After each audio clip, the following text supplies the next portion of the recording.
Kami ada orang berkeyakinan sambal itu pedas, ya silakan. Ada yang berkeyakinan kalau pakai sambal itu enak, ya. Dan itu nggak boleh dipaksain, nggak boleh dipaksain. Penyebab kematian tertinggi itu justru dari rokok. Tapi nggak ada mandatori rokok, nggak ada.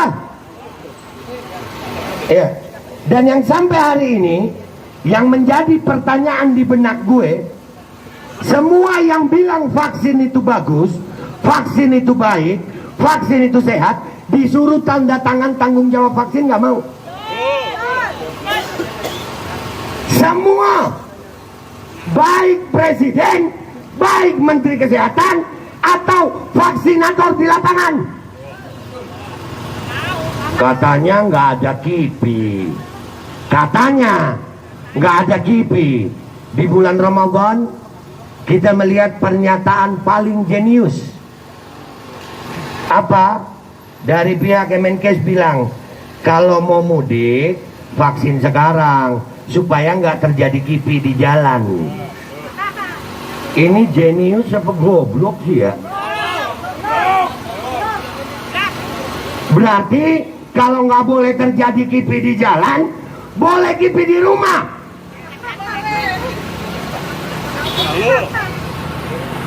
Ini jenius apa goblok?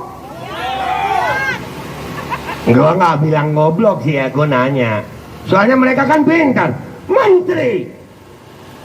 Menteri kesehatannya dokter bukan sih? Pak Luhut menteri bukan sih?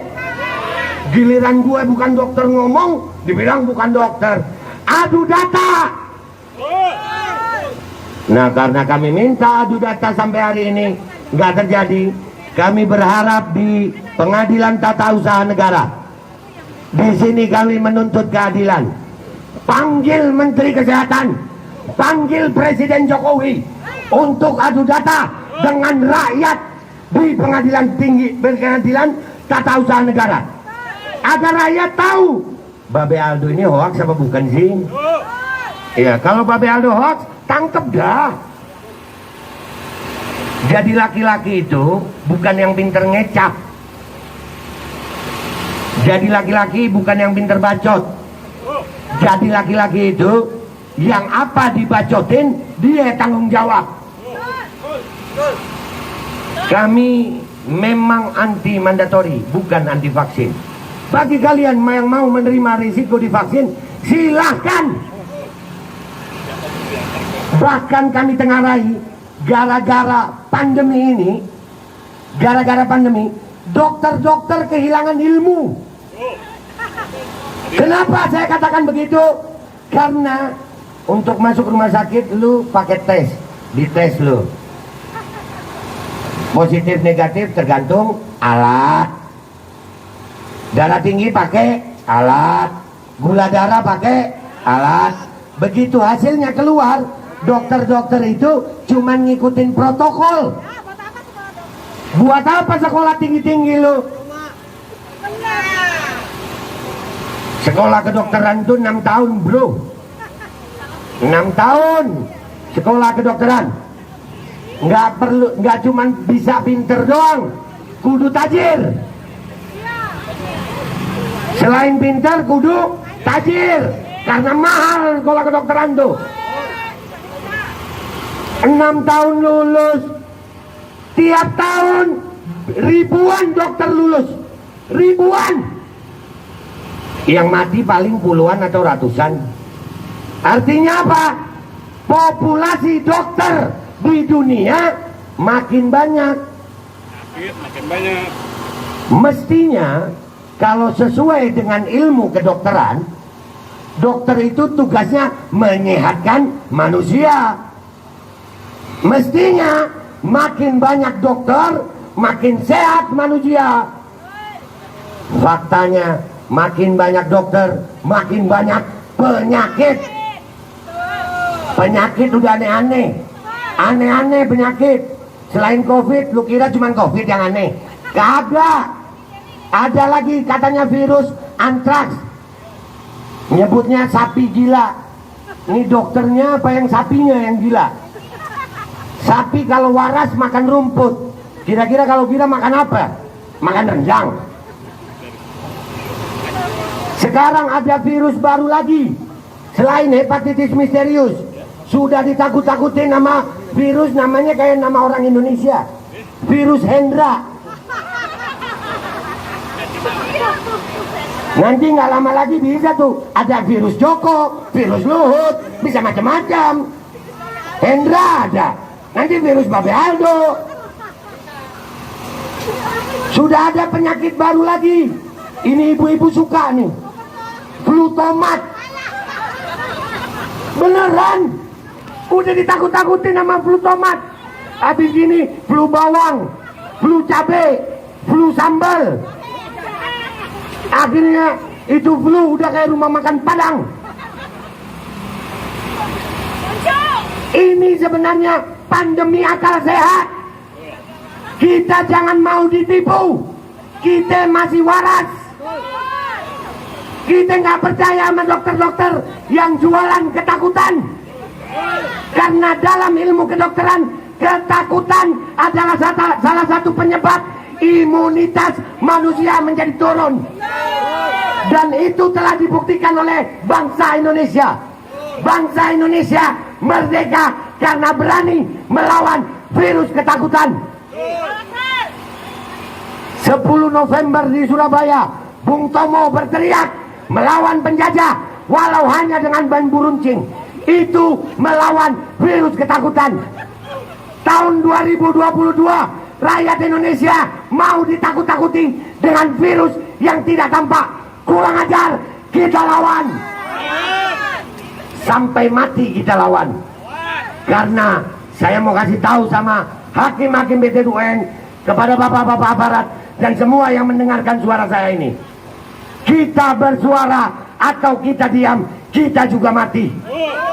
Manfaatkan hidup kalian sebaik mungkin untuk bangsa Indonesia. Karena demi Allah, siapapun kita, apapun jabatan kita, setelah kita mati akan dimintai pertanggungjawaban oleh Allah Subhanahu wa taala.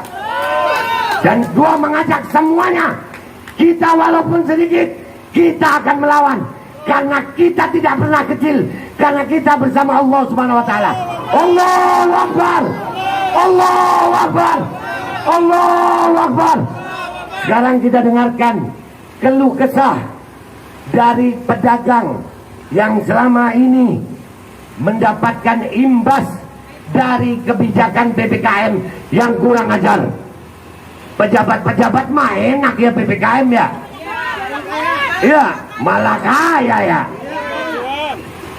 Ini hakim BTUN kalau ngelihat nama siapa nih?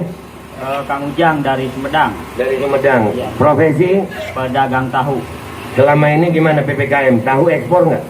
Ekspor hanya kedelainya ya. Tetapi ada dampaknya ya impor dari kedelainya. Enggak, tahu lu udah dijual ke luar negeri belum? Oh, kagak lah, belum pernah.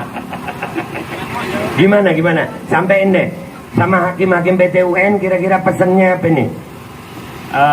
Pesan saya dari para pedagang ya khusus. Assalamualaikum warahmatullahi wabarakatuh. Alhamdulillah kita semua bisa berkumpul di tempat ini, di tempat yang katanya tempat untuk menentukan, menuntut hak keadilan atau memutus keadilan, yaitu di Pengadilan Tata Usaha Negara Jakarta. Mohon maaf ya jika saya salah sebut nama. Saya ikut hadir ke sini hanya untuk satu tujuan dengan Bapak Ibu Saudara semua, menuntut para hakim Pengadilan Tata Usaha Negara, bukan menuntut ya, mendukung, memutus mandatori vaksin agar dihapuskan. Kami sekali lagi, kami mendukung para hakim dan ketua berserta anggota untuk menghapuskan mandatori vaksin. Karena sekali lagi mandatori vaksin itu yang kami rasakan ya, untuk di daerah khusus di daerah-daerah di kampung. Karena pemahaman di daerah itu kurang kurang ini ya Be, pemahamannya untuk di daerah. Mereka rela divaksin, bukan rela ya, terpaksa, memang terpaksa, dengan ditakut-takutin bantuan bansos segala macam tidak diberikan jika tidak divaksin. Nah, dan apakah itu bukan pemaksaan? Itu pemaksaan jelas ya. Dan di situ saya menolak keras pemaksaan seperti itu, karena kesehatan itu adalah hak setiap orang. Hak kita untuk memilih mau sehat. Berobat pun demikian, berobat kita bebas kan, mau ke dokter mana, ke dokter apa, sesuai dengan kapasitas yang kita butuhkan. Bukan untuk dipaksakan, apalagi ditakut-takutin tidak dapat bansos, bantuan tunai dan segala macamnya ya.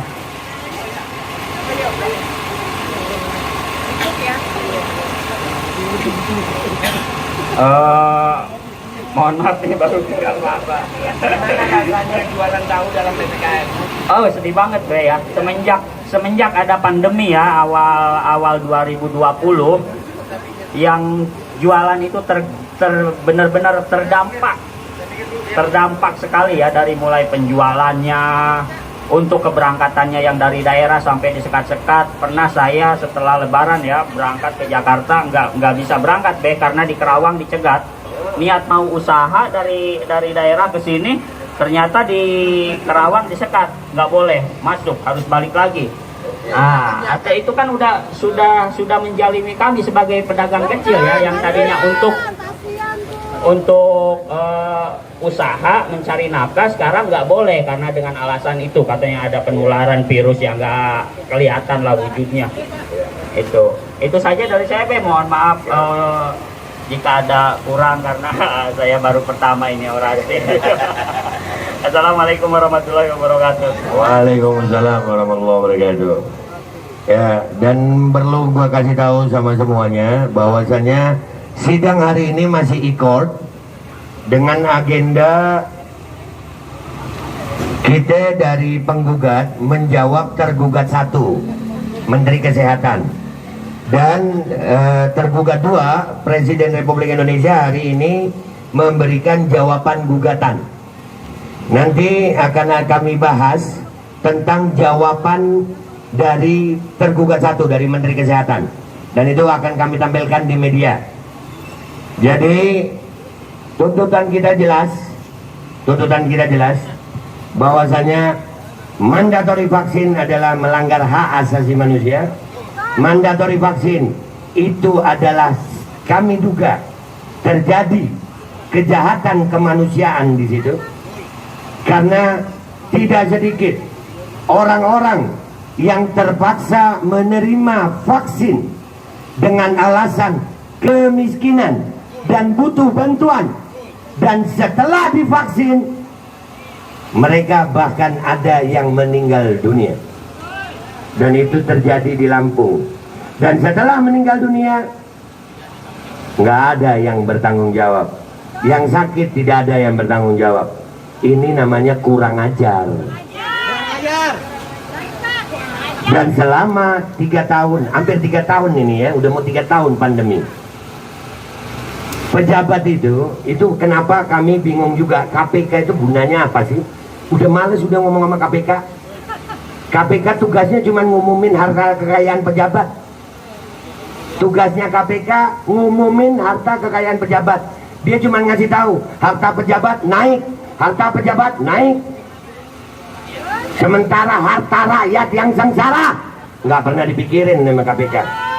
Pejabat-pejabat itu nggak pernah mikirin tentang rakyat yang sengsara. Bahkan nih masker, ya bapak-bapak kalau mau pakai masker untuk debu nggak apa-apa, tapi kalau untuk virus percuma. Luhut Binsar Panjaitan dia datangi mahasiswa UI tanpa masker. Jadi ibu-ibu dan bapak-bapak, kalau ada petugas nyuruh kita masker, tunjukin foto Luhut. No, lu berani ngelarang Luhut kagak? Jangan cuma nama rakyat. Luhutnya kagak pakai masker. Bahkan kemarin di Amerika Serikat sampai terjadi bahan-bahan olokan, kesian presiden kita. Yang lain kagak ada yang pakai masker, beliau taat prokes. Tapi akhirnya dilepas juga. Salaman sama Joe Biden begini. Sekarang kita masih salaman begini. Emang kalau begini virusnya kagak nempel? Kan tolol. Ini harus segera dihentikan. Kita berharap dari sidang e-court ini nanti ada agenda sidang offline. Dan itu gua harap kita akan banjiri PT-UN. Kita akan banjiri PT-UN. Ini masih aksi pemanasan. Biar PT-UN siap-siap. Kita ade, rakyat ade. Dan hari ini alhamdulillah, walaupun kelihatannya sedikit, ada dari luar kota masih ngirim perwakilan.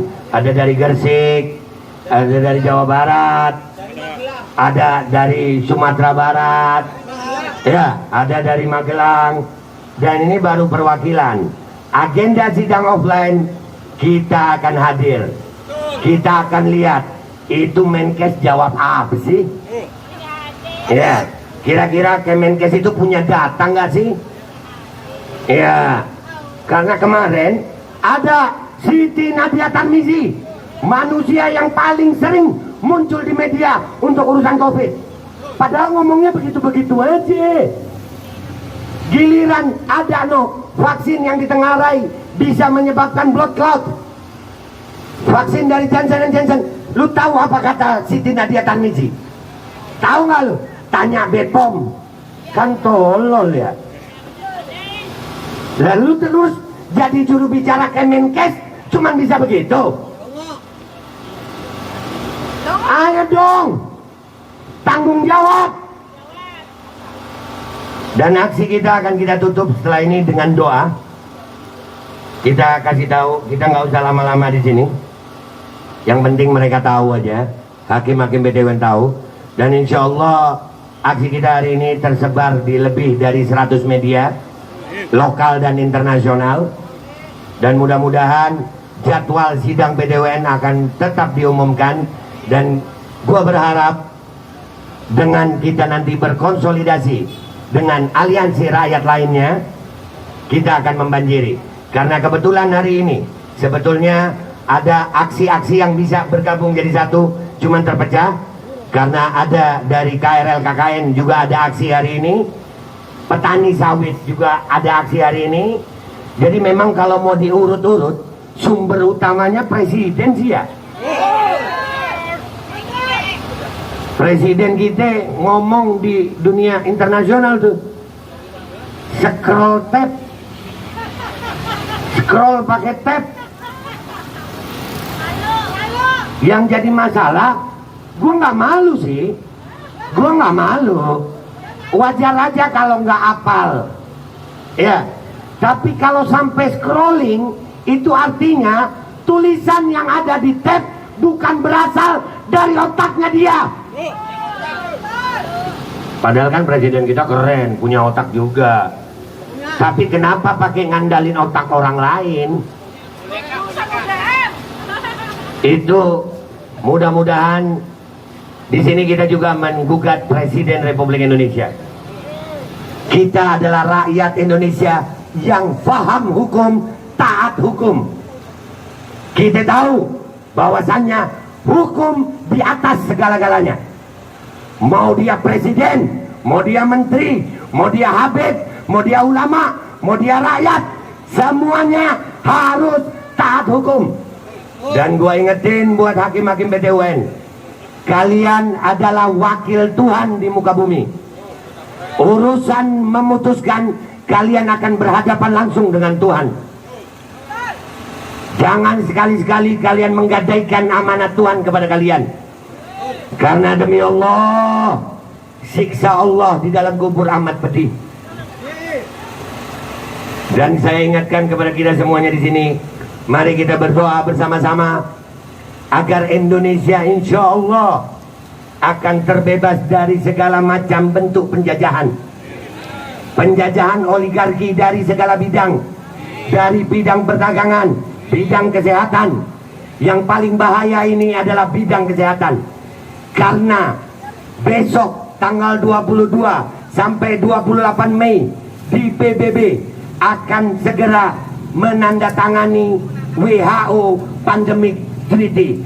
Artinya semua negara yang menandatangani itu, kesehatan rakyatnya diserahkan kepada WHO. Jadi WHO bisa memutuskan mana negara yang pandemi, mana yang harus dikasih obat, mana yang harus wajib vaksin.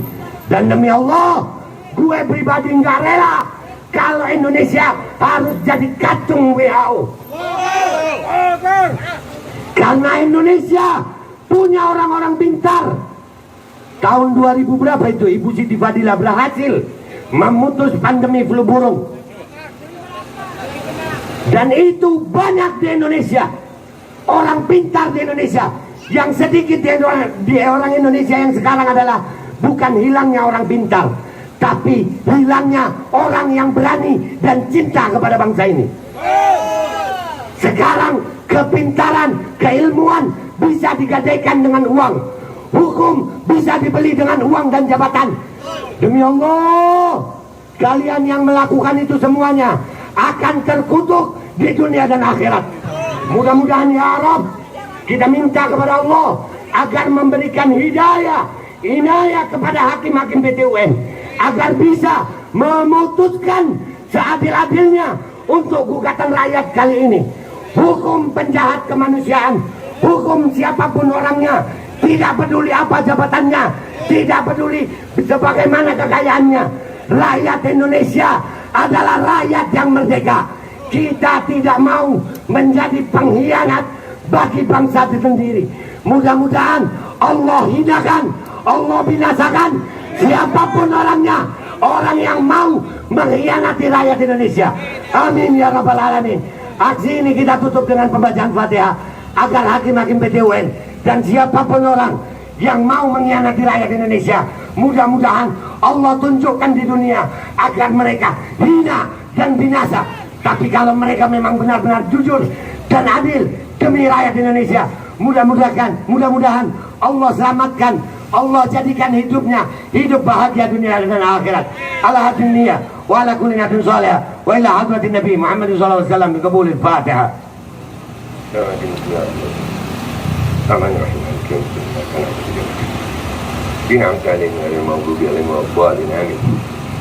Sebagai penutup, saya tidak lupa ucapkan terima kasih kepada seluruh aparat keamanan yang sudah mengamankan aksi ini. Dan buat semuanya, jangan lupa di media sosial kalian sebarkan akan ada sidang offline. Dan yang paling utama, nanti kita hadir di sidang offline. Kita mau lihat Menteri Kesehatan ngomong apa sih, Presiden Joko Widodo ataupun siapa yang mewakilkan bisa ngomong apa sih tentang pandemi. Please invest to my country. Ya enggak tahu, kok tanya saya. Oke, sampai bertemu. Terima kasih. Merdeka! Merdeka! Merdeka! Allahu Akbar! Allahu Akbar! Allahu Akbar! Wassalamualaikum warahmatullahi wabarakatuh. Waalaikumsalam warahmatullahi wabarakatuh.